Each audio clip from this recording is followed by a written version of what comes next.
اللہ تبارک و تعالیٰ سے مدد مانگنے کا سب سے زیادہ بہتر، سب سے زیادہ مؤثر طریقہ یہ ہے کہ آدمی براہ راست اللہ سے مانگے، نماز حاجت پڑھے۔ حدیث میں رسول کریم صلی اللہ علیہ وسلم نے فرمایا جب تمہیں کوئی بھی حاجت پیش آئے، کوئی بھی ضرورت پیش آئے، کوئی مشکل پیش آ جائے اور اللہ تبارک و تعالیٰ کے حضور اس کو پیش کرنا ہو تو 2 رکعتیں پڑھو اس نیت سے۔ نماز حاجت صلاۃ الحاجہ کہلاتی ہے، نماز حاجت کی نیت سے نماز پڑھو اور نماز پڑھ کر پھر اللہ تعالیٰ سے مانگو۔ اس کے کچھ الفاظ بھی حدیث میں آئے ہیں، وہ یاد کر لیے جائیں تو بہت اچھا ہے۔ لا الہ الا اللہ العلی العظیم، لا الہ الا اللہ الحلیم الکریم، لا الہ الا اللہ رب العرش العظیم، اللہم انی اسألک موجبات رحمتک وعزائم مغفرتک ومنجیات امرک والسلامۃ من کل اثم والغنیمۃ من کل بر والفوز بالجنہ والنجاۃ من النار۔ یہ مناجات مقبول میں بھی لکھی ہوئی دعا ہے اور مصنون دعاؤں کی کتابوں میں بھی لکھی ہوئی ہے، یہ یاد کر لو تو اچھا ہے۔ لیکن اگر بالفرض یاد نہ بھی ہو، لا الہ الا اللہ العلی العظیم تو کہہ لو گے نا، لا الہ الا اللہ العلی العظیم کہہ کر اور اللہ تبارک و تعالیٰ کے حضور اپنی وہ حاجت پیش کرو، یا اللہ یہ مجھے حاجت پیش آ گئی، اپنے فضل و کرم سے مجھے یہ عطا فرما۔ یہ نماز حاجت پڑھ کے دعا مانگنے کا طریقہ تمام حاجات، تمام مشکلات کو حل کرنے کے لیے سب سے زیادہ افضل، موجب ثواب اور سب سے زیادہ مؤثر ہے۔ یہ رسول کریم صلی اللہ علیہ وسلم کی سنت ہے، آپ نے یہ تلقین فرمائی۔ میں اس لیے عرض کر رہا ہوں کہ آج کل ہمارے ماحول میں جب کوئی حاجت پیش آتی ہے یا کوئی مشکل پیش آتی ہے تو لوگ تعویذ گنڈے کے فکر میں ضرور پڑتے کہ کوئی تعویذ بتا دو، دے دو اس کام کے لیے، تو وہ تعویذ کی فکر زیادہ ہوتی ہے اور اللہ تعالیٰ کی طرف رجوع کر کے نماز حاجت پڑھ کر دعا کرنے کو کچھ سمجھتے ہی۔ حالانکہ جو حضور اقدس صلی اللہ علیہ وسلم سے طریقہ ثابت ہے وہ یہ ہے کہ 2 رکعت پڑھو، اللہ تبارک و تعالیٰ کی بارگاہ میں دعا کرو، یہ سب سے زیادہ مؤثر طریقہ ہے۔ اس میں ثواب بھی ہے، اس میں اللہ تعالیٰ کی طرف رجوع کرنے کا فائدہ بھی ہے اور ساتھ ساتھ مؤثر بھی سب سے زیادہ ہے۔ تعویذ گنڈے ہر چیز سے زیادہ مؤثر ہے، لیکن ہمارے معاشرے میں تعویذ گنڈے کو سب سے زیادہ مؤثر سمجھ لیا گیا اور لوگوں میں یہ بات بیٹھ گئی کہ بھائی ہر چیز کے لیے کوئی نہ کوئی تعویذ ہونا چاہیے، ہر چیز کے لیے تعویذ ہونی چاہیے، کوئی فلاں چیز کا تعویذ دے دو، فلاں چیز کا تعویذ دے دو، فلاں چیز کا تعویذ دے دو۔ تو خوب سمجھ لیجئے کہ ساری زندگی نبی کریم صلی اللہ علیہ وسلم نے ایک تعویذ نہیں دیا کسی، حضور اقدس صلی اللہ علیہ وسلم نے ساری زندگی کبھی کسی کو ایک تعویذ نہیں دیا۔ البتہ جو لوگ زبان سے خود نہیں پڑھ سکتے آیتیں یا دعائیں، تو ان کے لیے صحابہ کرام نے یہ کیا، بھائی زبان سے اس کو یاد نہیں رہے گا کہ یہ پڑھے اپنے اوپر دم کرے، لاؤ اس کو لکھ کے دے دیں تو یہ باندھ لے، کہیں بازو پہ باندھ لے، کہیں گلے میں ڈال لے۔ یہ بات صحابہ سے منقول ہے، لہذا وہ ناجائز نہیں۔ قرآنی آیات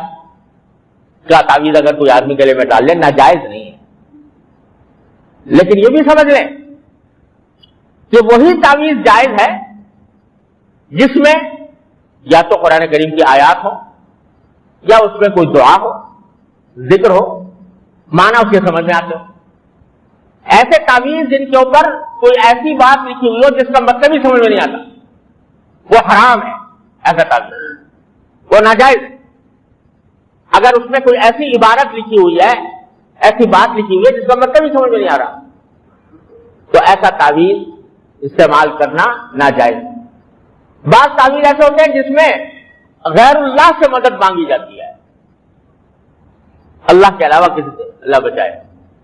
وہ چاہے نبی ہو، چاہے ولی ہو، چاہے کتنا بڑا بزرگ ہو، اللہ کے سوا کسی سے مراد نہیں مانگی جاتی اور وہ شرک کے قریب انسان کو پہنچا دیتی۔ ایسے تعویذ بالکل حرام ہے، شرک کے قریب پہنچا دیتے انسان۔ ہاں جائز کیا ہے کہ بھائی قرآن کریم کی آیات ہیں ان کو بھی ادب کے ساتھ اگر استعمال کیا جائے، یا کوئی ذکر ہے اللہ تبارک و تعالیٰ کا، یا کوئی دعا ہے وہ تعویذ میں لکھ دی گئی ہے تو وہ جائز ہے، جائز ہے لیکن نہ ثواب ہے اس میں کوئی۔ لوگ سمجھتے ہیں کہ جو لوگ یہ تعویذ گنڈے کرتے ہیں تو اس کا جو روحانی علاج ہے اس کا نام روحانی علاج رکھا ہوا ہے، کوئی روحانی علاج نہیں ہے، وہ ایسا علاج ہے جیسے کہ آپ حکیم کے پاس گئے، ڈاکٹر کے پاس گئے، ہومیوپیتھی کے پاس گئے، ایسے ہی کسی عامل کے پاس چلے۔ روحانی علاج کو کہنا ہی غلط، وہ بھی جسمانی علاج، اور اس میں نہ کوئی فضیلت ہے، نہ کوئی ثواب ہے، نہ کوئی تقدس اس سے وابستہ ہے، بس ایک جائز کام ہے۔ دعا کی ایسی چیز ہے کہ اگر دنیاوی مقصد کے لیے بھی کر رہے ہو اس پر بھی ثواب ہے۔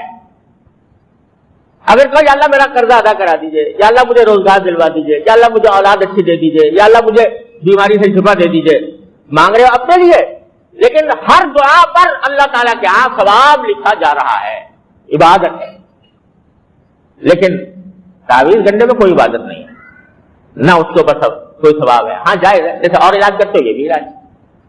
ہوا۔ یہ ہے تعویذ جو پیدا ہوئے ہیں نا، کیسے؟ نہ قرآن میں آئے نہ حدیث میں آئے، لیکن پیدا اسی لیے ہوئے کہ کسی بزرگ نے کوئی بات لکھ کے دے دی، کوئی کلمہ، اللہ تعالیٰ نے اس میں تاثیر پیدا کر دی، فائدہ ہو گیا، تو لوگوں نے کہا بھائی یہ تعویذ فلاں چیز کا تعویذ ہو گیا، یہ بخار کا تعویذ ہے، یہ سر کے درد کا تعویذ ہے، یہ فلاں چیز کا تعویذ ہے، یہ اس طرح پیدا ہو گیا تعویذ۔ لیکن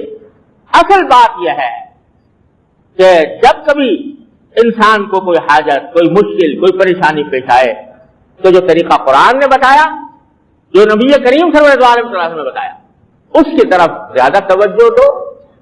اور اس کو زیادہ اہم سمجھو، اس کو زیادہ مؤثر سمجھو، اور دوسری چیزوں کو اس کے مقابلے میں کمتر سمجھو۔ اب الٹا سمجھ لینا کہ تعویذ کو دعا سے افضل سمجھ لینا اور یہ سمجھنا ہر چیز کا ایک تعویذ ہوتا ہے، تو یہ خیال جو ہے یہ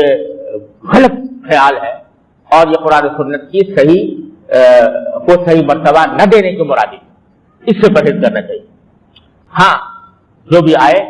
میں کہتا ہوں سب سے اس سے زیادہ کوئی مؤثر نہ تعویذ ہے، نہ گنڈا ہے، نہ کوئی اور جھاڑ پھونک ہے، جو نبی کریم صلی اللہ علیہ وسلم نے بتا دیا ہے، سرکار دو عالم صلی اللہ علیہ وسلم نے بتا دیا ہے، اس کو یاد کر لو نماز حاجت، اور اس کے بعد کی جو دعا ہے لا الہ الا اللہ الحلیم الکریم، لا الہ الا اللہ العلی العظیم، لا الہ الا اللہ الحلیم الکریم، یہ دعا یاد کر کے اور ہر مقصد اللہ تبارک و تعالیٰ کی بارگاہ میں پیش کرنا چاہیے۔ اللہ تبارک و تعالیٰ اپنے فضل و کرم سے، اپنے رحمت سے ہم سب کو اس پر عمل کرنے کی توفیق عطا فرمائے۔